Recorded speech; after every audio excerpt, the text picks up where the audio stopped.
In India, only roughly 27% of wastewater is treated. Rest 73% is flowing into water bodies, including rivers, lakes, etc.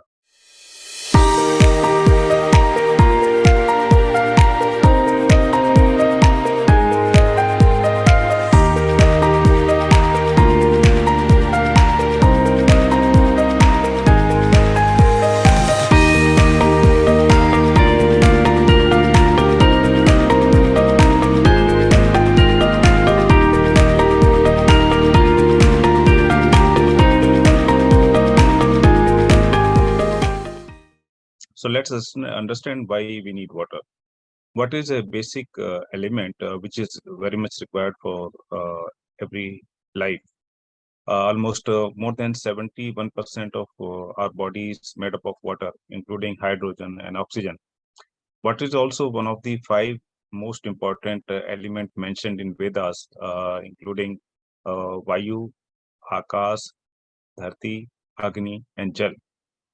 So we cannot imagine of any life without water. If there is a scarcity of water, we may survive a few days. After that, we start becoming weak, and there may be situations like life-threatening situations. And actually, water is an engine that drives all other activities, all development activities, whether it is agriculture, livestock, health, income, or environment. If there is water, there is prosperity. But if you remove water from any of these elements, definitely you will face poverty. Luckily, our earth, God has provided a lot of water, and this amount is tremendously huge. 1400 million cubic kilometer of water is available on earth. And this is available in seas, oceans, and rivers, and lakes, and canals. If you put all that water in on continental part, on land part, you'll be amazed to know that this can cover almost 3-kilometer layer on land. But wait, that huge amount of water is not available for. And this same water has been existing on Earth since billions of years. There is no change in total availability of water, and it covers most of our planet. But the problem is that only 3% of water is fresh. Say almost 97.5% water available on Earth is available in oceans and seas, which is highly saline and not available for any human use, for drinking, for agriculture, or for industrial use. Then remaining 2.5% is also not available because 69% of this water is also trapped in ice caps, glaciers, etc. So the fact of the matter is that only 1% of fresh water is available for human consumption. And that's a serious thing we should all consider. So roughly 20% of the world population do not have access to safe drinking water today. 40% do not have sufficient water for adequate living and hygiene. India, luckily having a lot of population, it has around 17% population, but only 4% freshwater resources are available. So it's ultimately rain that enriches all our water resources, whether it's a river, whether it's a pond, lake, tank, tube wells, bore wells, canals, even including tap water also comes from this rain only. All the water resources get recharged from this rain through the phenomena called rain, precipitation, snowfall, etc. We are lucky. We live in India, which is a well-endowed country. India has around 850 millimeters of average annual rainfall, and we have places in northeast which get highest rainfall, including Cherrapunji and Mausinam, which is the wettest place on the earth, going up to more than 11,000 millimeters of rainfall. Western part of India get little less rainfall, going up to 100 millimeters per year. But southern India is again blessed with a lot of rains, and we get good rains. But the problem is this is not conserved or preserved in a manner so that it is available for the rest of the year. So droughts are a regular phenomena in India. despite having wettest place on the earth. All these brown patches you can see, they face moderate to severe drought every year. And that's not the only problem. While many states are facing droughts, same states and other states are struggling with floodings.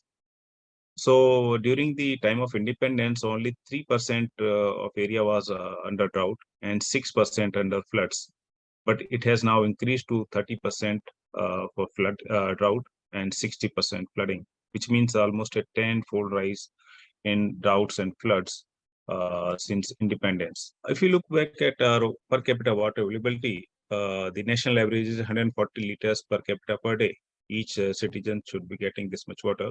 But larger cities, they are blessed because of our policies and privileges to the urban people. They get up to 165, but small towns get 50 liters only.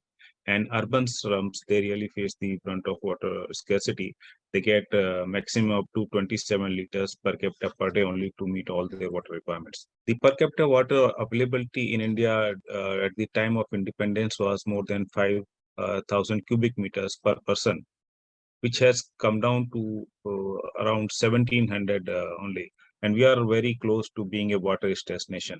If we see the future trends, the per capita water availability is declining alarmingly, and we have moved from water sufficient to water stressed, and then water scarce country very soon.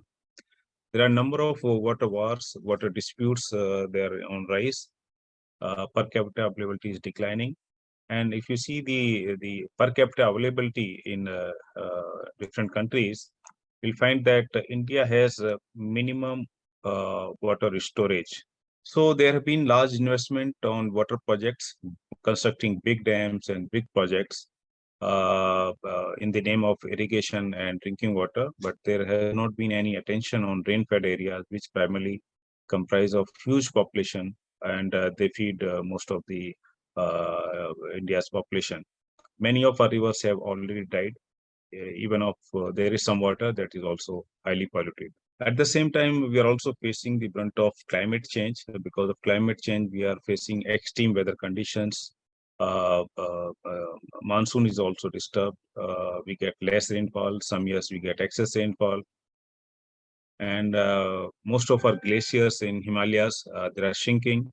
And there is a lot of snow melt which is coming to the plains and increasing the water levels in the oceans also. We expect that snow cover will further shrink. There will be more snow melt, and Indian glaciers are definitely under threat. Some of them have already vanished. There will be hot extremes, heat waves, and heavy precipitation events, which will give rise to more floods and droughts. We are also facing repeatedly a large number of cyclones across the world, including India. Typhoons, hurricanes, they will all become almost a permanent thing. So sea levels are also rising. We can see the Sundarbans in Bay of Bengal. They are going to be extinct soon. And many coastal cities, they will face this problem. So if you look back at our water requirement and future water availability, definitely our water requirements are increasing day by day because of different reasons, urbanization, industrialization, and better living standards. But at the same time, our water availability is on constant decline. And if we look at the different reports from central government reports, central government authority, it clearly shows that there are more and more areas which are coming under overexploited zone, critical zone, semi-critical zone, or saline areas, especially Delhi, Haryana, Punjab, Rajasthan, Daman, Diu, Pondicherry. They are exploiting more than 100% of annual groundwater recharge. And in states like Gujarat, Karnataka, Tamil Nadu, UP, it's more than 70%. So it's leading to drying up of aquifers, because of which tube wells are failing, and also increasingly leading to the contamination, finally leading to health hazards. So when we overexploit the groundwater resources, the salinity increases, there is lack of safe drinking water and risk of waterborne diseases. And salinity is on constant rise in Rajasthan, Haryana, Gujarat, Punjab, Uttar Pradesh, Delhi, Madhya Pradesh, Maharashtra, Andhra Pradesh, Telangana, Karnataka, Bihar, Tamil Nadu, covering a large population. And semi-arid zones, they are most vulnerable because of the climatic conditions and the groundwater salinity. When we overexploit groundwater, then there are more chances that the formations or the aquifers, which are made up of some elements, the leaching starts, and these formations provide constituents which are basically very harmful for health, including fluoride, nitrate, iron, arsenic, etc. And if you see, more than 85% of drinking water requirement are met through groundwater only. People living in cities also, and especially on outskirts of the city or in rural areas, they mostly depend on the groundwater.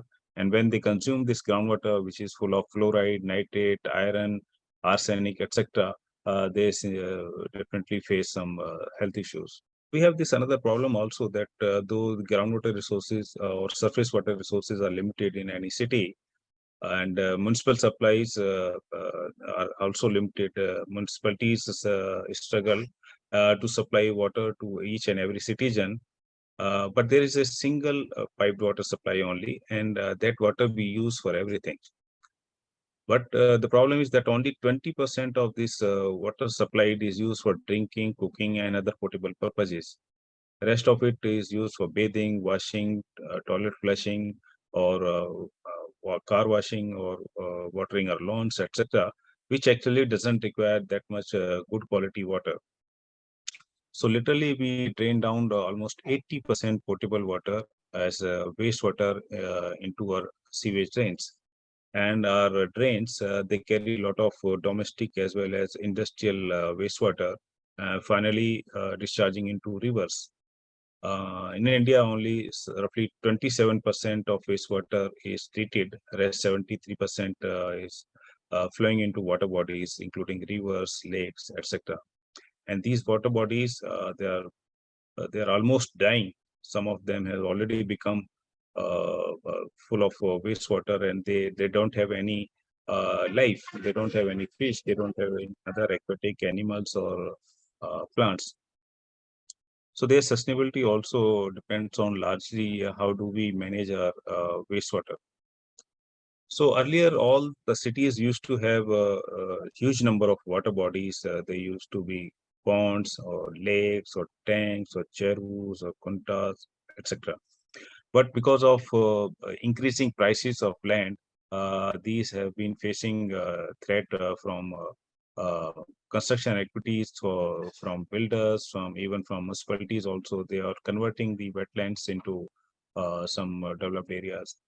At the same time, the pollution, wastewater coming to these water bodies has converted them into a cesspool like a structure.